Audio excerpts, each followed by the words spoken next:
to AFL SANFL Footy Talk here at Before the Bounce, brought to you by Peter Page Holden, Luke Page and the crew out there, Ando. They're fantastic. They've been fantastic. So he's a nice guy. No, we've got to get ourselves a couple of new cars on the Piranha Media card, I reckon, down there from Lukey Page and the team, if Rocky lets us. If we get our stock report right, we might be okay. Anyway, well, that's right. If we get those tips done, but.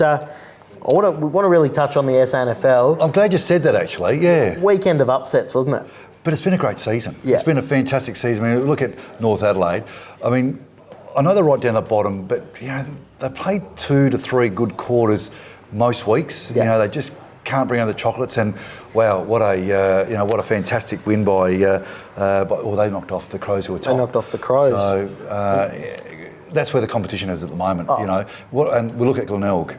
You know, Glenelg, I think they lost that young Hosey over to that mid-season draft. Over to North. To North, and they're still going as strong as I thought. That was really going to kick him in the guts. Yep. But they went down to Albion and they showed him who should be on top of the table. Yeah. And just fantastic. It's just been a really good year. Yeah. No, it's been fantastic. I've actually got out to watch a bit of SANFL footy this year, trying to look at some potential recruits for my own club and whatnot. It's been fantastic to see the level of footy, but also being involved as a Central District supporter. It's good to see the boys get a win. Yeah, I could see. We saw the photo in the advertise of how happy they were, and you know it was I think long time coming, obviously, and they've had a couple of pretty stiff losses. I saw them at Albion probably a month or so ago, and they were a very good side, but they just come up against a cracking Port Adelaide outfit, you know, and they just fell away in the last quarter. You know, it was a really good game. So you could see the excitement, and I think that'll really step in the right direction because it'll give them a little bit of confidence. Yeah. But not very often you see the doggies over the last decade or more being down towards that bottom end of the ladder. No. And I think that's where the SANFL is at the moment. I mean, I know that we all talk about the AFL and it's probably a step, even a step back now in the SANFL, but for a spectator's point of view or a supporter's point of view, it is a great season. I mean, you look at North and South, going to battle, and they're both fighting for 4th, 5th and 6th spot. Big crowd, and it's just a great game, you know. So you go there and it's like, I just love footy, you know. Get a beer, get a pie, your mates around you, stand on the hill, and you just give it. Yeah, it's fantastic. It's been fantastic, and there's been some great crowds at the SANFL this week, this year, due to some of those stars coming in and playing for the Crows and Port and that. But across the board, there's been fantastic crowds. But it's obviously with Roy Laird finishing up his legacy at Central Districts at the end of the year, fantastic big for the boys. Big shoes to fill those ones. Yeah, they've been fantastic. You know, wow. I mean, I was coaching against him, and I felt like I coached South Adelaide like another lifetime ago. And he's still going. He won so many premierships, and he was he's a fantastic fella. 7-time League fantastic coach, fella, and a really nice guy as well. So, hopefully they can run home nicely. And they got West Adelaide this week, and then on to their gala night. I don't want them to do too well, by the way. All right. I need them to. Okay. So they got the gala night, so that should be a big night. So I'll be heading down for a few skewies down there, Ando, as well. But it'll be good. Well, it's funny because my cousin was the head cheer squad leader for many, many years, and he's older than me. So we're probably talking this through the 70s and 80s and 90s. Not a lot of success in that period of time. It just went bang for you blokes, didn't it? It was incredible that not just one or two, but we'll just go bang and we'll play in sort of 10 grand finals and we'll win several of them. So all of a sudden you really certainly got your money's worth. Well, it was probably fantastic moving over from Melbourne, and I think the end of 2005, and moving out to Gawler, and that was the local team, and probably didn't know too much about it, and then it was just watching Premiership after Premiership was like, how good this? It just took the SANFL by storm. Yeah. It really did. It was great for the area, because they had struggled since the 60s. There's no, and if they made the finals, they made the elimination final, and they'd get knocked out. They made the 2 grand finals, of course, in the mid 90s, and lost both of those, and one that was probably. You never thought for them they were going to lose that particular game or that premiership, and then they finally get some success, and it was great for the area. But enough's enough, mate. Enough's enough. We want the Magpies back up at the top, but I think the Bays are going to be the ones, that's for sure. Well, the big thing is with these AFL teams, isn't it? It just depends on injuries at AFL level. We've seen how dominant they are. Or you get rid of your coach, put a new caretaker coach in, and then you win. Well, so what about that? 3 clubs. Well, I did see in a chat that I'm with this year, with some mates, they did say, I wonder if after a prelim final win, one of the coaches is going to get sacked for the grand final.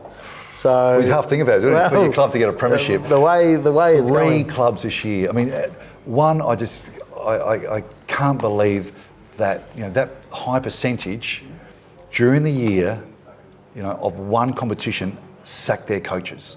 Oh. It's, you know, I mean, you know, where's it sit for the supporters? Where's it sit for the players? And it's okay, they've got wins, so that worked out okay to date. Yeah. But to be able to do that during the year, I still find that a really hard pill to swallow. I just sort of don't understand. You get in there, you have the year, and then you work out sort of the end of the year. So yeah, it's a very interesting one, Ando. But it's more than just that, because what's Vossi thinking? Now, Vossi's thinking, is there a job for me? Hey, his job is to look after a half a dozen players at Port Adelaide. Yeah. He can't give 110%. Well, Koshy come out and they're saying that now. Koshy come out and had a crack, if you want to go and put your hand up for a coach, you have to leave now. Yeah. Because we need someone who's just purely focused. Now, you times that by quite a number of assistant coaches that are saying, there's 3 clubs that's going to be ready, I'm going to put my hand up for the next year. Well, hang on. That's not right. I don't think the AFL should allow that to happen, because it takes the off the ball for many assistant coaches who have got very important roles at the moment. Yeah. So correct. It could be on our stock report next week, that one. I agree. No, they've got a lot of work to do there, but we just want to touch on quickly the Port and the Crows there. Both didn't have the greatest of weekends. Yeah, I mean, look, the Crows come off an unbelievable win against the Suns, something they really needed. All played well, no question. And look, the first half they played so well. Fantastic. I thought they were going to run away with it. Yeah. But I just think when they needed the big mark in the forward line, it wasn't there. When the Essendon needed the big mark, it was there. Stringer, Brown, they took marks, kicked goals in really critical times. And that's the old, what we were on, the old full forwards that we relied on. We get it down to Timmy Evans, bang, you knew that he was, he had a chance to, and the Crows just didn't have that. I mean, Josh Jenkins got a free kick in the goal square for one of his goals. The other one was a 50-metre free kick. So still, there wasn't a big mark taken, basically for that second half in the mouth of in the goal square. Yeah. No, it was a tough weekend for both SA teams, but they've got to keep winning now to make sure they cement their place in finals. But good to see. Keep winning. They have to win. They're in trouble. Yeah. Don't worry about it. They're in trouble. Yeah. They've got 5 games to get their act together. Yeah. No, that's it, Ando. Good to see from the mid-season draft as well. From West Adelaide, Will Snelling make his debut. That was fantastic. For Great win, and Adelaide. back in the change room, it was a fantastic moment for sing the club song, and his parents obviously downstairs as well. So, it was great for the family. Fantastic. Yeah. So the Bombers do it well, mate. Oh, well, from all my reports is that he was flying in the VFL as well. So fantastic, mates. And as AFL, SANFL talk, brought to you by Peter Page Holdens as well. So make sure you go out and see Luke and the team for all your car needs.